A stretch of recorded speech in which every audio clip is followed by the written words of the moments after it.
जय हिंद बच्चों, स्वागत है आप सभी का आपके अपनी परिवार SCRC बायोलॉजी में। कैसे हैं आप लोग?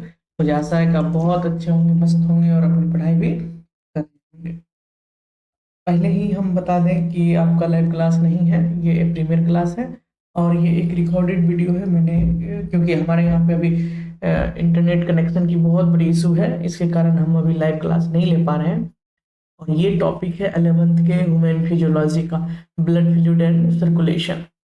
अभी जो हम लोग 12th में पढ़ रहे हैं जेनेटिक्स, उसमें ब्लड जो पढ़ेंगे तो ब्लड की बेसिक जानकारी के लिए हमें ये टॉपिक 11th का पढ़ना पड़ेगा, क्योंकि ब्लड के बारे में जानकारी हमें अमूमन लेनी होगी, नहीं तो फिर हम उन चीज़ों को नहीं समझ पाएंगे। उम्मीद करते हैं आप ये चीज़ सब सीख रहे होंगे, समझ रहे होंगे, जान रहे होंगे।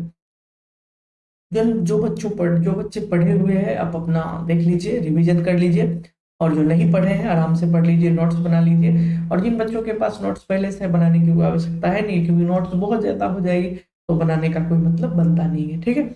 इसीलिए एक बार समझो, सिर्फ सुनो और ध्यानपूर्वक जानो कि आप इस चीज को पढ़ चुके हो, ऐसा नहीं है कि नहीं पढ़े हैं। तो चलिए शुरू करते हैं, ज्यादा बात करने की कोई आवश्यकता है नहीं, तो बीच बीच में हम लोग बात करते रहेंगे। देखिए, पहले दो चीज निकल के आता है सामने, हम उन चीजों के बारे में पूछ जान लेते हैं, क्योंकि 11th की टॉपिक है तो उसी के अनुसार पढ़ेंगे। तो रुधिर परिसंचरण तंत्र यानी कि ब्लड सर्कुलेशन सिस्टम, देखो किसको कहेंगे। यानी कि जब हम लोग खाना खाते हैं, क्या करते हैं, खाना खाते हैं। जब खाना खाते हैं तो उसके साथ कुछ पोषक पदार्थ लेते हैं। हम सांस लेते हैं तो अपने शरीर को ऑक्सीजन देते हैं, तो यानी कि श्वास रंध्रों द्वारा वातावरण में ग्रहण की गई ऑक्सीजन, और या पाचन, पोषक तत्व, जो खाना हमारे पेट में पचा, जो खाना हमारे शरीर में पच गया, उन सब चीजों को, साथ में हार्मोन्स, बहुत सारी चीज है, ऐसी बात नहीं कि सिर्फ पोषक पदार्थ और ऑक्सीजन को ही और कार्बन डाइऑक्साइड को ही पहुंचाएगा।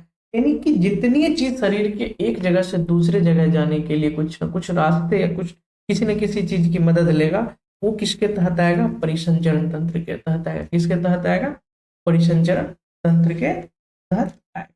चलिए, उम्मीद करते हैं आप इस बात को समझ के होंगे। अगले पॉइंट में अगर आप देखोगे तो एक शब्द है समस्थापन, हीमियोस्टेटिस। क्या है, हीमियोस्टेटिस। अब कह रहा है कि परिसंचरण तंत्र, ध्यानपूर्वक सुनो, परिसंचरण तंत्र की जो उत्तक है, या कह लो उत्तक के चारों ओर का जो वातावरण है, रासायनिक और भौतिक दशाओं में एक निश्चित स्तर तक बनाए रखता है। यही चीज क्या कहलाता है, हीमियोस्टेसिस कहलाता है। ठीक है, ये सब 11th के टर्म है, इससे आप टेंशन लेने की जरूरत नहीं है। देखिए, शरीर में, हमारे शरीर में दो प्रकार के तरल है। कितने प्रकार के तरल है, दो। एक तो हो जाता है रुधिर यानी कि ब्लड, दूसरा है लसिका। ठीक। आज हम लोग ज्यादा फोकस करेंगे रुधिर पे। किस पे करेंगे, रुधिर पे, ब्लड पे फोकस करेंगे। तो जितने बच्चे हैं उस ब्लड को लेके आप सिर्फ आगे बढ़िए, ठीक है।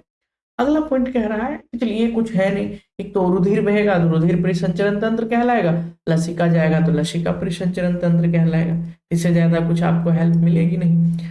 और तीनों के विशिष्ट लक्षण है। क्या है, लक्षण है, जो प्रवाहशील द्रव होगा उसे सामान्यतः हम लोग रुधिर बोलेंगे। संकुचन अंग जो अगर भेजेगा ब्लड को, वो हृदय हो जाएगा। और जिसके जरिए, यानी कि रास्ता, एक तरह से ट्रांसपोर्टेशन देखिए आप, कि एक तो जहाँ पे मेन होता है, जगह स्टैंड होता है, वहां से ट्रांसपोर्ट होता है, वो हृदय है। जो चीज लेके जाता है वो ब्लड है। जो रास्ते से गुजरता है वो क्या है, रक्त वाहिनी, ब्लड वेसल्स बोलते हैं। तो सबके बारे में हम लोग ज्यादा नहीं बात करेंगे कि हृदय हृदय हृदय भी नहीं पढ़ना। जब हम लोग 11th की क्लास शुरू करेंगे तब पढ़ेंगे, और जल्दी 11th की क्लास लगभग अगस्त के बाद हम शुरू कर देंगे, क्योंकि ह्यूमन फिजियो और प्लांट फिजियो ये दोनों टॉपिक बहुत जगह पढ़ाई नहीं हो पाती है कोचिंग संस्थानों में, तो वहाँ उनके अनुसार हम पढ़ा देंगे। जितने बच्चों का छूटेगा वो क्लियर हो जाएगा। एक बार हम फिर आपको दोहरा दें कि जितने बच्चे या जितने लोग जुड़े हुए हैं, ये कोई लाइव क्लास नहीं है, हम आपके कमेंट्स को नहीं ले पाएंगे। हाँ, अगर हम उस वक्त जुड़े रहेंगे, अमूमन रखते हैं, नजर रखते हैं आप लोगों पे, तो फिर हम कमेंट बॉक्स में आपकी जानकारी कमेंट बॉक्स में दे पाएंगे, ऐसे नहीं दे पाएंगे। इसीलिए आप चुपचाप ध्यानपूर्वक पढ़िए।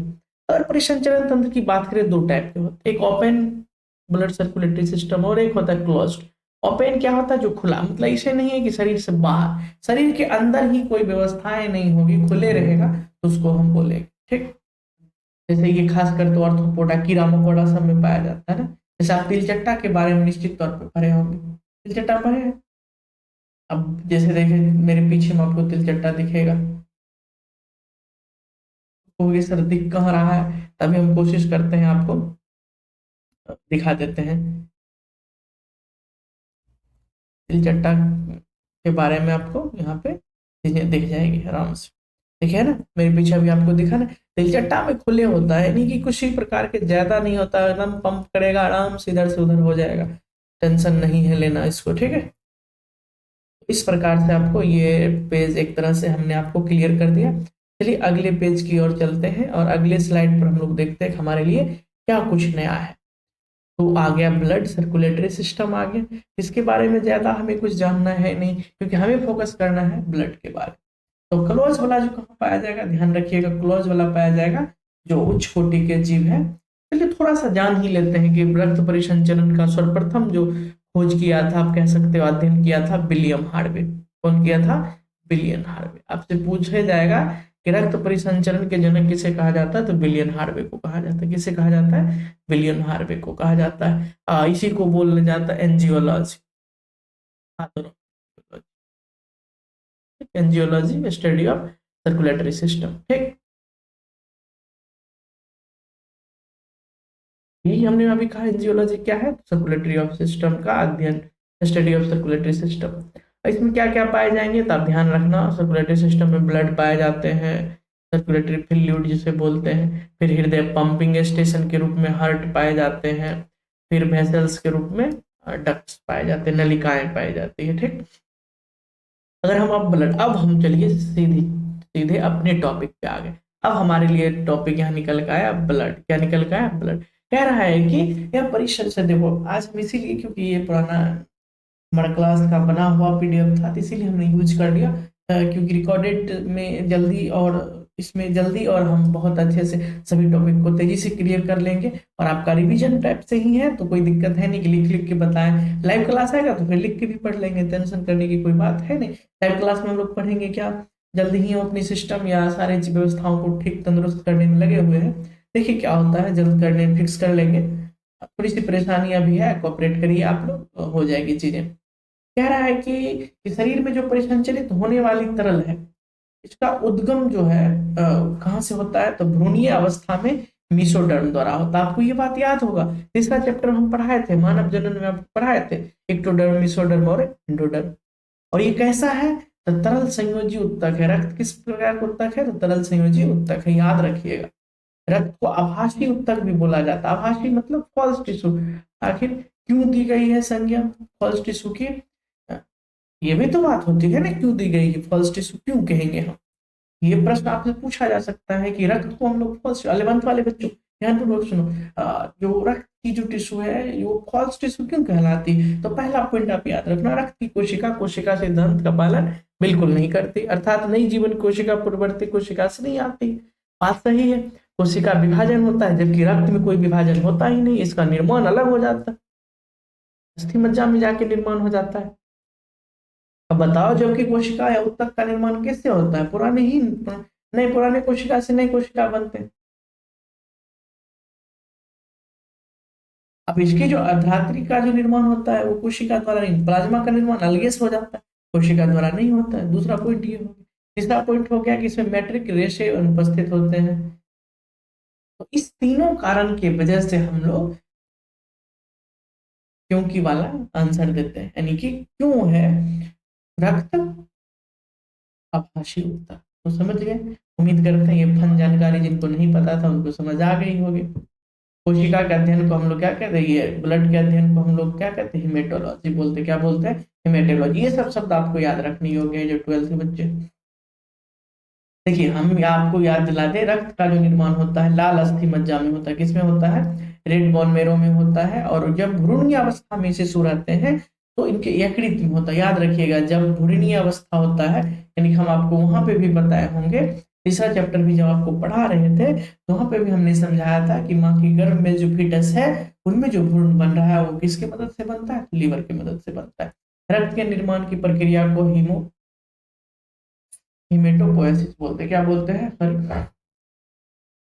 सॉरी, हिमेटोपोएसिस कहलाती है। क्या कहलाती है? हिमेटोपोएसिस कहलाती है। उम्मीद करते हैं यहाँ तक आपकी समझ विकसित हुई होगी।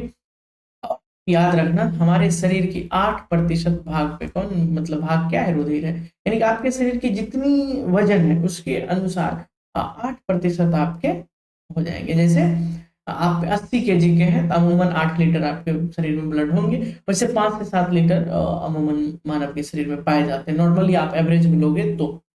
रक्त, एक बात याद रखना, रक्त जल से भारी होता है। आप जी हाँ, रक्त का घनत्व और जल का दोनों का अलग अलग है, ज्यादा है घनत्व इसीलिए भारी है रक्त।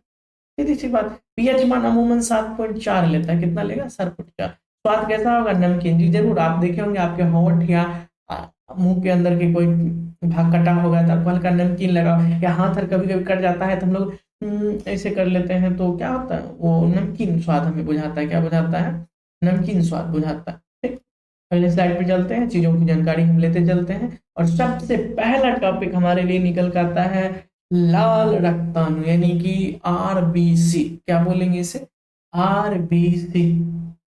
या इसके साइंटिफिक नेम या बायोलॉजिकल नेम क्या हो जाएंगे, एरिथ्रोसाइट। क्या हो जाएंगे, एरिथ्रोसाइट हो जाएंगे।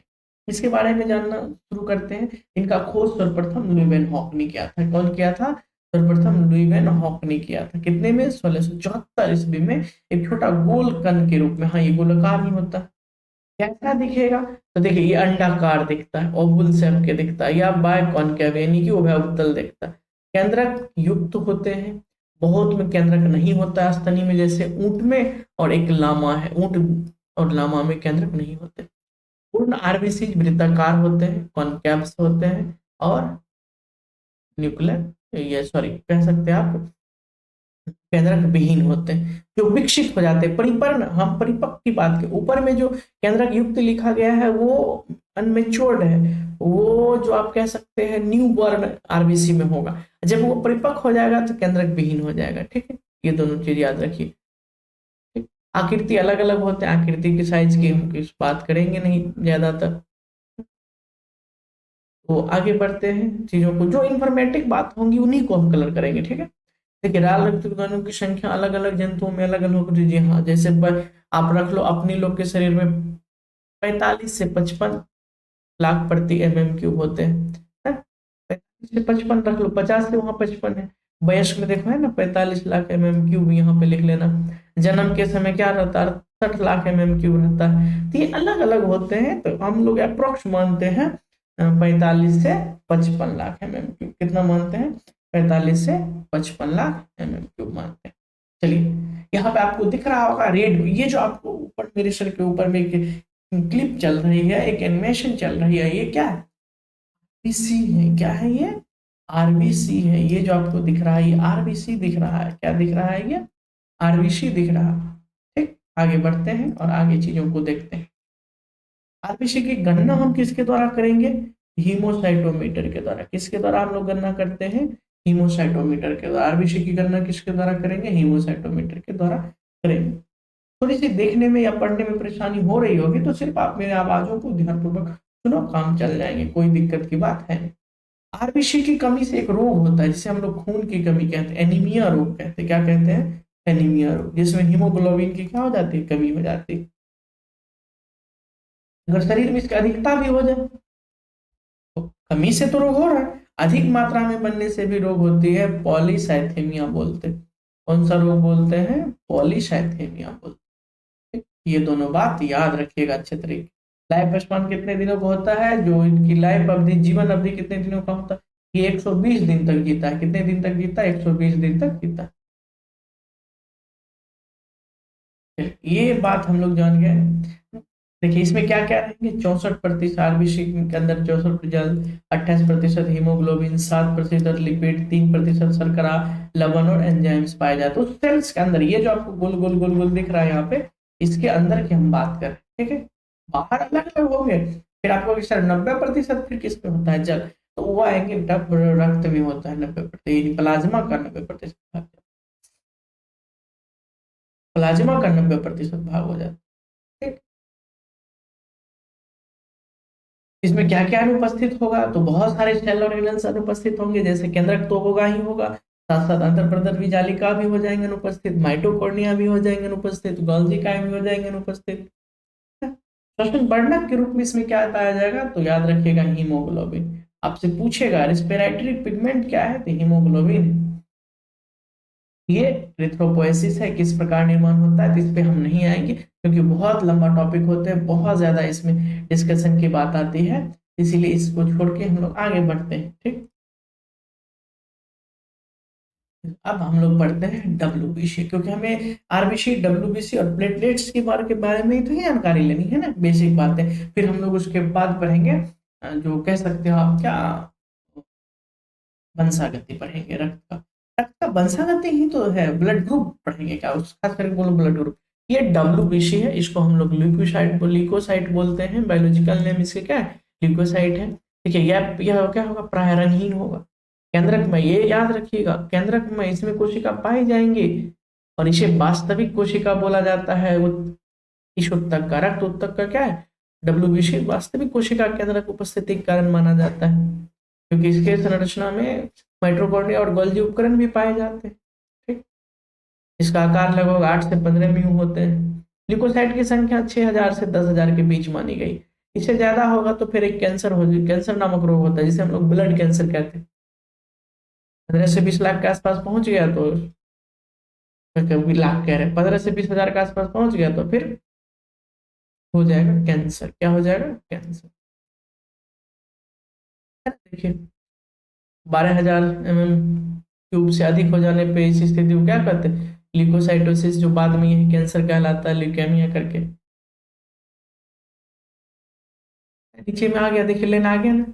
तो इस कोशिका को असाधारण नियमित निर्माण अस्थि मज्जा के कैंसर ल्यूकेमिया कहलाता है। अभी हमने आपको बताया, इससे क्या हो जाते हैं, ल्यूकेमिया हो जाते हैं ना। अगर कम हो गया तो इसको क्या बोलते हैं, ल्यूकोपेनिया बोलते हैं। क्या बोलेंगे, ल्यूकोपेनिया। जब कम हो जाएगा तो आपकी रोग प्रतिरोधी क्षमता कम हो जाएगी, आप बीमार फट पड़ोगे, तेजी से बीमार पड़ोगे, बुखार लगेगा, हे यो फलाना निकालना 100 होते रहेगा। इसीलिए आप आरबीसी को ध्यान में रखिए। कमजोरी फील होगा जब आपके शरीर में आरबीसी नहीं रहेगा। नींद लगेगा, ऊँघी लगेगा ज्यादा, तो आप समझ जाइए पढ़ते वक्त अगर आपको ऊँघी लगता है, सुस्ती लगता है, आप तकिया ले कैसे करके पढ़ते हैं, तो समझ जाइए आपके शरीर में आरबीसी की कमी हो गई। अगर आप बीमार पड़ते हैं, सर्दी खांसी बुखार उखार लग जाता है बराबर, समझ जाइए आपके शरीर में क्या नहीं है, डब्ल्यूबीसी की कमी है। समझ रहे हैं, एक बार चेकअप करा लीजिएगा। तब इसीलिए, नहीं तो आप तो सोते रहते हैं, यकीन है कि आप सो के पढ़ते हैं, बताइए, है ना सही बात। आप बेड पे जाके पढ़ते हो, पढ़ते पढ़ते सो भी जाते हो, बताओ ये कम चलेगा ऐसे में, है।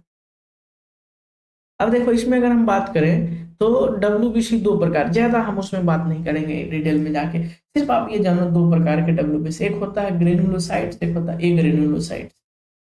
बस इतना आप जानो कि एग्रेनुलोसाइट और ग्रेनुलोसाइट पाए जाते हैं, बस। अब इसके ज्यादा प्रकार आप जानोगे तो बस हम डिटेल में ज्यादा ये क्या हो रहा है,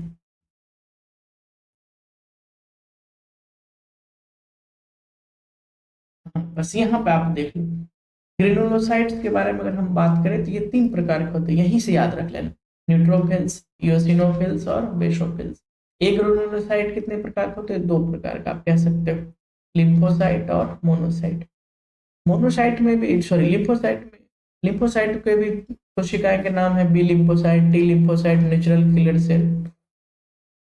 सबके अपना अपना काम है। जैसे न्यूट्रोफिल्स फेगोसाइटोसिस में ज्यादा मदद करता है। फेगोसाइटोसिस मतलब जो भक्षण करता है, कोशिकाओं को खाना। जो गंदे कोशिकाएं हैं, मर गए हैं, बैक्टीरिया है, वायरस है, उसको आएगा तो ये खाएगा कौन, neutrophils. Eosinophils fight against parasite infection, यानी कि जो परजीवी कोशिका है जो हमें बीमार करने के लिए आता है, वो किस उससे कौन लड़ता है, eosinophils. Basophils inflammatory allergic reactions जो क्रिएट होते हैं हमारे शरीर में, इन्फ्लेमेटरी और एलर्जिक रिएक्शन के खिलाफ काम करते हैं कौन, बेसोफिल्स काम करते हैं। इम्यून रिस्पॉन्स कौन देता है, इम्यूनिटी कौन बनाता है, तो लिम्फोसाइट बनाता है। बैक्टीरिया वायरस से लड़ता कौन है, खास करके फंगी से, बैक्टीरिया से, वायरस से कौन, मोनोसाइट लड़ता है। कौन लड़ता है, मोनोसाइट लड़ता है। ये जानकारी थी हमारे लिए। आगे बढ़ते हैं, अब हम लोग पढ़ेंगे क्या, बिम्बाणु या प्लेटलेट्स या थ्रोम्बोसाइट्स। प्लेटलेट्स और थ्रोम्बोसाइट्स पढ़ेंगे। इसी को बिम्बाणु भी कहते हैं। इसकी आकृति गोल होगी, अंडाकार होगी, शलाकार, रोड समान भी हो सकती है, रॉड लाइक स्ट्रक्चर। 2 से 3 म्यू होता है। जीवन काल 2 से 5 दिनों का होता है। अगर डब्ल्यूबीसी का देखें तो डब्ल्यूबीसी का याद रखिएगा कितने दिनों का, 12 एक सप्ताह या 10 से 12 दिन, एक सप्ताह या 10 से 12, बहुत सारे बोर्ड 10 से 12 दिन लेते हैं, कहीं कहीं एक सप्ताह भी लेता है, तो ये आप याद रखना। कहाँ निर्माण होगा? अस्थि मज्जा में ही इसका भी निर्माण होगा। कमी होता है तो थ्रोम्बोसाइटोपेनिया हो जाती है और रक्त कोशिका शरीर से बाहर निकलने लगते हैं।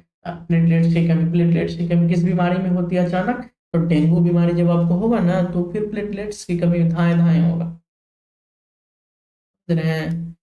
ये कनिकाएं के क्या कार्य है, तो याद रखिएगा ये थक्का बनाता है, यही है प्लेटलेट्स। देखिए ये व्हाइट व्हाइट कलर के आपको दिख रहे हैं ना, ये सब थक्का बनाने में देखिए मदद कर रहा है कि जालनुमा संरचना बनाता है। तो एक तरह से आपको कोगुलेशन का काम करता है, रक्त थक्का बनाने का काम करता है, बस ये आप ध्यान रखो। प्लाज्मा की बात करते हैं, बड़ा इंटरेस्टिंग पॉइंट है प्लाज्मा। देखिए प्लाज्मा की हम बात करते हैं कि रुधिर का अजीवित तरल पदार्थ भाग है क्या? प्लाज्मा। याद रखना, जो हमारा जो ब्लड कार्पेल्स था ना, वो जीवित था, डब्ल्यूबीसी आरबीसी और प्लेटलेट्स जीवित था, जबकि प्लाज्मा जो 55% भाग होते हैं वो मैट्रिक्स माना जाता है। रक्त का 55% भाग होता है वो, और वो क्या कार्पेल्स कितने प्रतिशत होते हैं? 50, 55 इधर, सॉरी 45, 55 इधर आ गया ना, तो 45 उधर बचे। जल कितना होगा? 80 से 90%, 85 से 90, 90 मान के आप चल लो। प्रोटीन 7% होते हैं, लवण 0.9% होते हैं, ग्लूकोन 0.1% इसमें घूमते रहते हैं। प्रोटीन के रूप में कौन कौन रहेंगे? फाइब्रिनोजेन, नाम याद रखना, एल्बुमिन्स, ग्लोबुल्यूल्स, प्रोथ्रोम्बिन। देखिए ब्लड से अगर हम कार्पेल्स को माइनस कर देंगे तो क्या बचेगा? प्लाज्मा बचेगा, और प्लाज्मा से फाइब्रिनोजिन हम निकाल देंगे तो सीरम कहलाएगा। सीरम का नाम सुने कभी? गए सीरम टेस्ट होता है, ब्लड टेस्टिंग में सीरम का टेस्ट होता है, सीरम चढ़ाया जा रहा है, ऐसा सुने क्या? अगर सुने हैं तो यही है प्लाज्मा में, यानी कि ब्लड से कार्पेल्स को निकाल देंगे, आरबीसी डब्ल्यूबीसी प्लेटलेट्स को, तो यहाँ पे देखिए जो ये पीला वाला भाग बचा है ना, ये है प्लाज्मा, ये ब्लड कार्पेल्स, इसको हटा दिया तो ये ऊपर वाला क्या कहलाएगा? प्लाज्मा कहलाएगा। अब प्लाज्मा में से भी फाइब्रिनोजेन को निकाल देंगे तो ये क्या कहलाएगा? सीरम कहलाएगा। क्या कहलाएगा? सीरम कहलाएगा। और यही प्लाज्मा में ही प्लेटलेट्स, एरिथ्रोसाइट्स या ल्यूकोसाइट सब तैरते रहता है, घूमते रहता है, इधर से उधर टहलते बोलते रहता है। ठीक है, ये आपको यहाँ पे समझने की बात। रक्त के कार्य भी देख लेते हैं, कार्य करके पूछ देते हैं, ब्लड के कार्य बताइए क्या क्या है। कुछ यहाँ पे कार्य है, जैसे CO2 और ऑक्सीजन, कार्बन डाइऑक्साइड ऑक्सीजन का परिवहन, यानी कि आप कह सकते हो गैसों का परिवहन। पोषक पदार्थों का परिवहन, जो हम लोग खाना वाना खाते हैं पच जाता है, उसका भी तो परिवहन होता है। उत्सर्जी पदार्थ, जैसे हमारे शरीर में क्या बना? अमोनिया बना, यूरिया बना, यूरिक अम्ल बना, शरीर से बाहर निकालना, एक जगह से लेके किडनी तक कौन पहुंचाएगा? ब्लड तो ही तो पहुंचाएगा, तो ब्लड का तो कार्य हो गया ना। अन्य पदार्थ जैसे कि इसका एंटीबॉडीज का निर्माण हुआ कहीं पे, वो दूसरी जगह भी तो जाएगा। एंजाइम्स का निर्माण हुआ दूसरी जगह भी तो जाएगा। आपने पढ़ा हार्मोन्स, मेल फीमेल हार्मोन्स कितना ज्यादा पढ़ा, ऑक्सीटोसिन कहाँ से राबित हो रहा है, GnRH, RH, प्यूटरेट, FS, है फलाना ठिकाना, कितना हार्मोन आ रहा, सब कहाँ मिल रहा था? तो ब्लड में। ब्लड एक जगह से दूसरी जगह जाके कार्य करवा रहा था। हमारे बॉडी टेम्परेचर को भी नियंत्रित करता है। देखते होंगे जो मर जाता है व्यक्ति, या जो जीव मर जाता है, ठंडा पड़ जाता है, पता है क्यों? क्योंकि ब्लड सर्कुलेशन कम हो गया। ब्लड शरीर को गर्म रखता था सर्कुलेट होके, अब गर्म नहीं है। लिवर में जाता था, लिवर के टेम्परेचर के कारण ब्लड गर्म होता था, फिर ब्लड गर्म हमारे शरीर में घूमता था, तो हमारे शरीर को, पूरे शरीर की टेम्परेचर नियत रहती थी। लेकिन अब ऐसा कुछ हो नहीं रहा है। मरने के बाद यही चीज होती है, मरने के बाद शरीर ठंडे पड़ जाता है। प्रतिरक्षा, लोग, यानी कि आप कह सकते हैं रोगों के खिलाफ वो लड़ाई करता है, हमें रोगों से बचाता है। जी हाँ, बिल्कुल रोगों से बचाता है। घाव को भरता है, हीलिंग ऑफ वुंड्स, हमारे घाव को भर देता है। देखते हैं घाव जब होता है तो भर जाता है। आयन हमारे शरीर में आयन की संतुलन करता है, पीएच को मेंटेनेंस करके रखता है। जल, यहाँ तक कि जल के नियमन यानी संतुलन करने का काम करता है। और साथ ही साथ लसिका का भी तो निर्माण होता है। लसिका कुछ नहीं, ब्लड में से आरबीसी निकाल दो, लसिका कहलाएगा। और कुछ नहीं है, ब्लड में से आरबीसी निकाल दोगे खाली, तो लसिका कहलाएगा। लसिका थोड़ा ना कुछ और है, बताइए। अब आ जाते हैं ब्लड ग्रुप पे, और यही ब्लड ग्रुप यहाँ पे आप हम पढ़ेंगे, और अगले क्लास में हम इसका वंशागति भी पढ़ेंगे। तो ब्लड ग्रुप देखिए कौन था, उस वहां पे भी करेंगे, उस दिन भी जाएंगे जब हम लोग लाइव क्लास करेंगे, ब्लड ग्रुप का प्रॉपर करेंगे, तो वहां पे भी आपको बताएंगे कि 1902 ईस्वी में एक वैज्ञानिक आया जिसका नाम था क्या?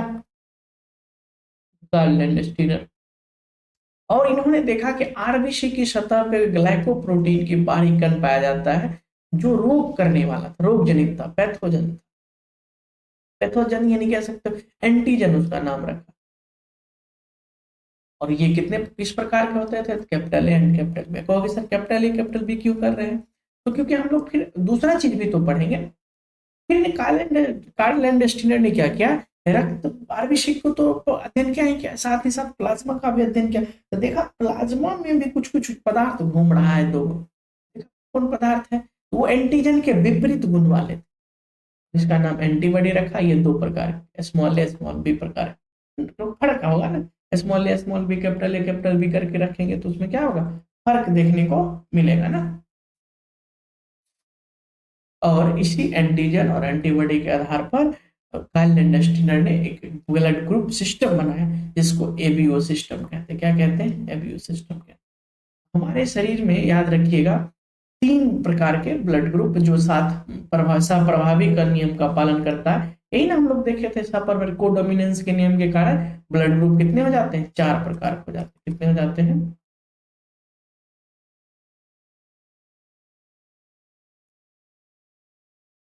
4 प्रकार के हो जाते हैं। कितने हो जाते हैं,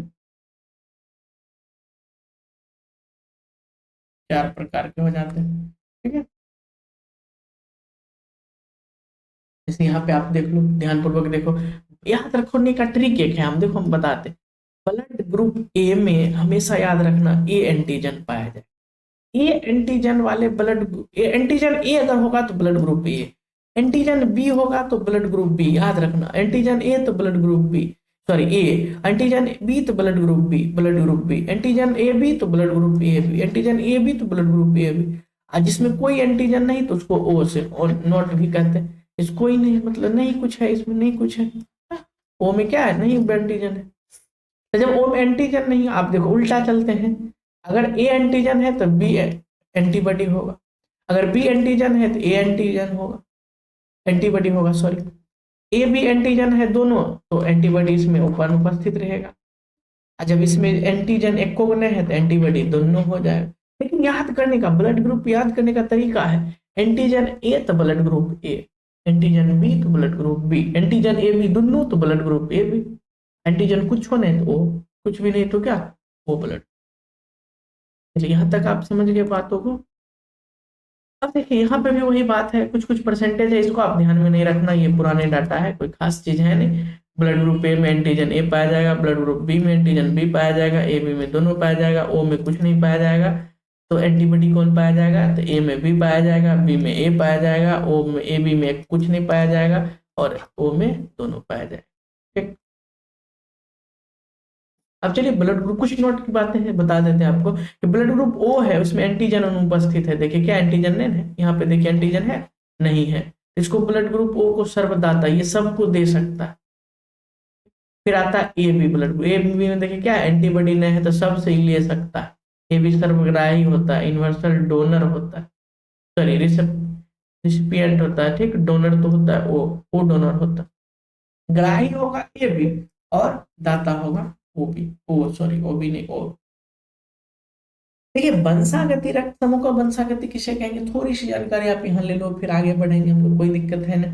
अभी ये फिलहाल यहीं तक रखेंगे, टेंशन लेने की बात नहीं है। देखिए वंशागति क्या होता है, माता पिता के रक्त समूह जानकर बच्चों के रक्त समूह को बता देना, या बच्चों का रक्त समूह जान के माता पिता का रक्त समूह बता देना ही क्या कहलाता है, रक्त समूह का वंशागति कहलाता। और कार्ल ने बर्नस्टेन ने जब 1925 ईस्वी में बर्नस्टेन नामक वैज्ञानिक ने ऑटोसोमल जीन का पता लगाया और इस आधार पे क्या किया, वंशागति किया था। ए बी जीन प्रभावी होते हैं जबकि ओ का जीन क्या होते हैं, अप्रभावी होते हैं। तो समझ में आई चीज, प्रभावी और अप्रभावी क्या है, यहीं पे रखते हैं क्योंकि यहाँ पे हम रखने का एक वजह है मेरा, थोड़ा सा आपको हम ये, क्योंकि हमको पीडीएफ पे पढ़ाने में मन नहीं लग रहा है, फालतू का लग रहा है, क्योंकि हमें पढ़ाना है क्या, लिख लिख के पढ़ाना है। तो जब से लाइव क्लास शुरू होगी तो पढ़ाएंगे।